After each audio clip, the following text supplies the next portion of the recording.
In today's video, we have a Honda GX120 that's overspeeding. A friend of mine who's also a small engine mechanic who doesn't have enough time to tear into this decided to give me a call and ask if I'd be willing to work on it. He guesses that it's going to be fairly extensive and something internal. I'm a little bit more hopeful that it's just going to be something like a governor adjustment, at least for the customer, because otherwise it's going to be quite an expensive repair bill. I haven't had a proper look at this yet, other than when my friend dropped it off and he said he took the fuel tank off.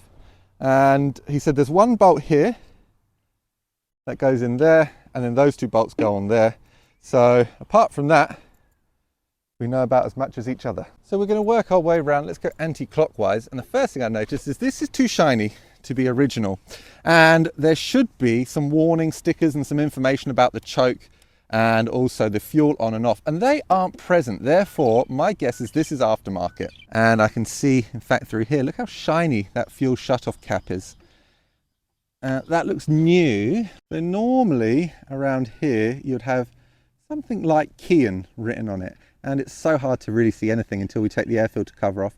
But I do not see any brand, any maker's mark. So I might just reach out to the customer, because that in itself is going to be expensive. If that's part of the issue, replacing that is not going to be cheap. So this governor system here is what I think is going to be the issue. Now I can see straight away someone has bent this spring here up.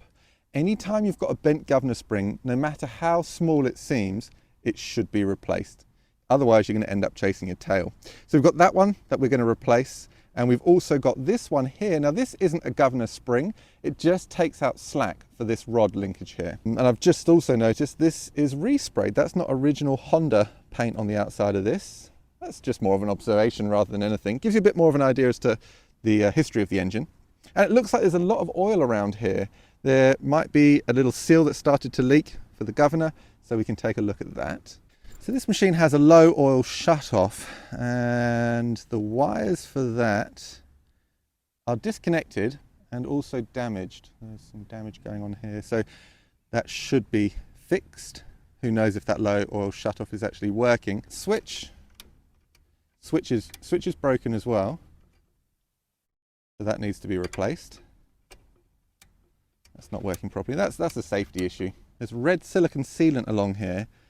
And so someone has split the case halves apart, and so who knows what's been going on inside there. Engine oil.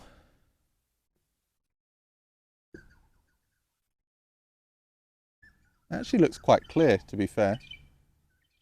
It doesn't look terrible, it looks like it's been replaced.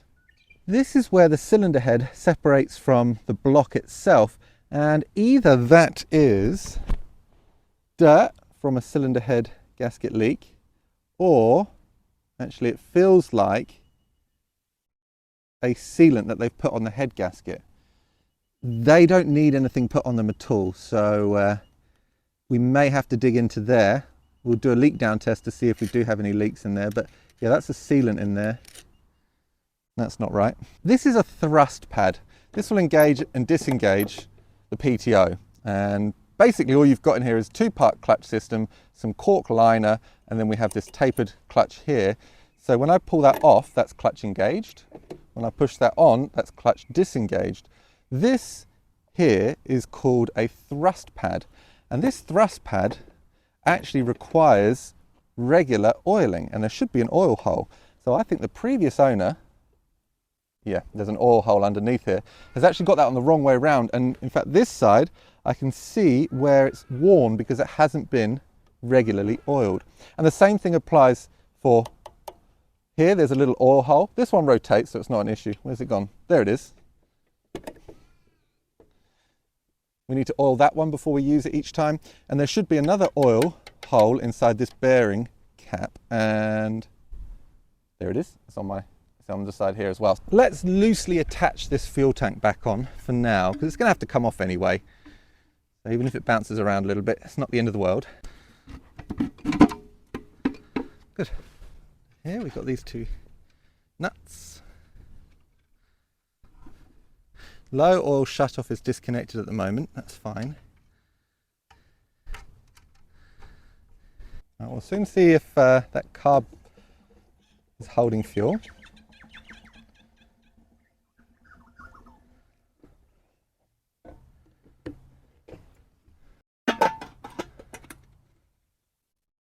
switch on. Good.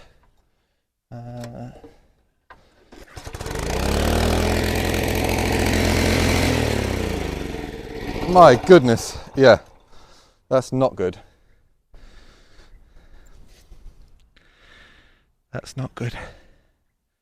No, we don't want to be running it like that. Right, let's, and we've got a leak in the fuel line as well, at the bottom where it goes into the body of the carburetor. Well, we're going to start with a governor adjustment. Of course, the fuel line is going to have to be disconnected and it's full of fuel. What can we do about this? Other than getting covered in it. Wasn't too bad. So to set the governor, we loosen off this nut. We need to turn this linkage all the way to the right. Oh no, here's the moment of truth. Hey, we did get a bit of movement from it. And now we need to retighten that lock nut. Can you imagine if that was all it was? That is the governor set. Let's try again.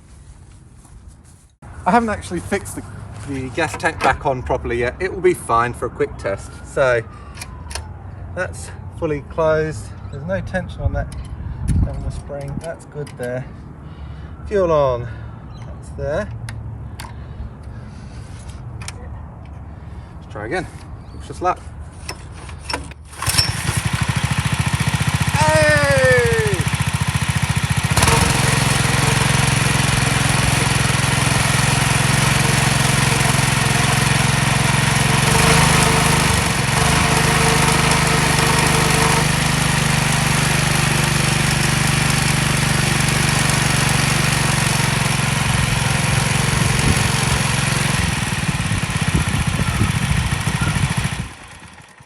So although it seems to run quite nice and quite smoothly, I won't know whether that governor spring is really working as it should until I've got it under load, and also I've got a tachometer on it to be able to tell whether it's acting as it should.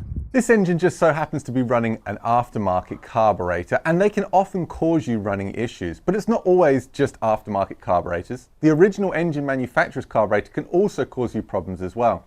I've got this video here which goes into disassembly, service and repairing of that style float bowl carburetor, which is so common on so many different engines from Honda, Kawasaki, Briggs & Stratton and Kohler, so many more as well, and I hope it helps you servicing and repairing yours at home. Until next time, I'll catch you soon.